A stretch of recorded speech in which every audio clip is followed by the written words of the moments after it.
are seen as the engines of chaos for the violence that is occurring in the region. In response, the international community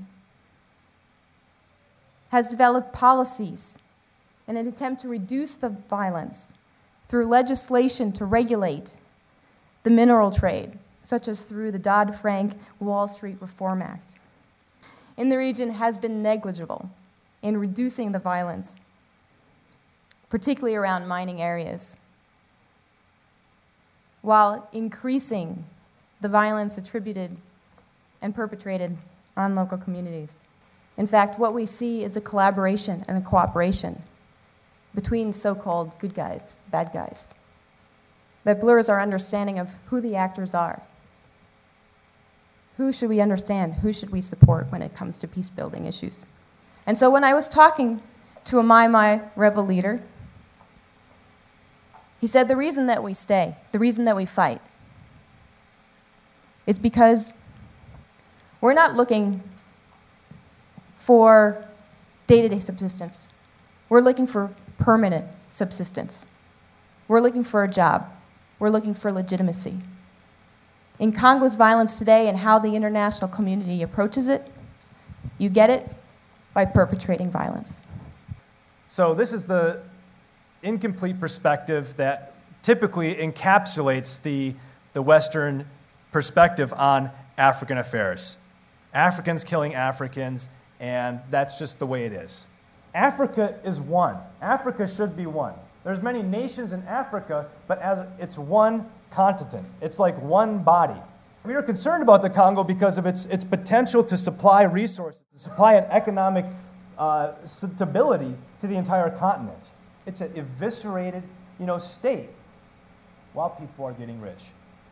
Educating children in developing countries such as Africa, it's so crucial that if we do not take action and do anything, it's going to affect the whole world. Because of the lack of accountability in many developing countries, the educational system is very weak. We just want you to see what Africans are going through. And when you come back here, you are going to stop taking life, everyday life, for granted. We have to change not just African mentalities, we have to change the mentality of everybody in the world. There seems to be not a great interest in knowing about the plight of the slaves, the discrimination, the humiliation they went through, they had to go through, about the struggles they waged, and the civil rights movement in the United States and elsewhere. Africans need to know about this in order to come together, to reunify. We Africans, or people from Africa, African descent, tend to look for some liberator for us. No one is going to liberate us other than ourselves. The objective of all of this is to create equality among Africans and the rest of the world. Nothing less, nothing more.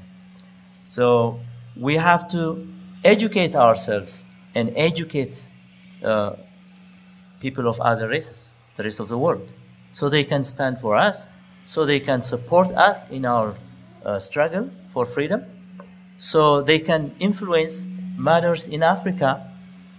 But we have to be at the center of that. We have to be at the center of that fight, that struggle. Change must come from ourselves. Honestly, nobody will do it for us until we start saying, okay, we want to change Africa, and the only way we can change Africa is for us to change ourselves and do it better. And we hope that Africa is going to be great one day. This unity must continue.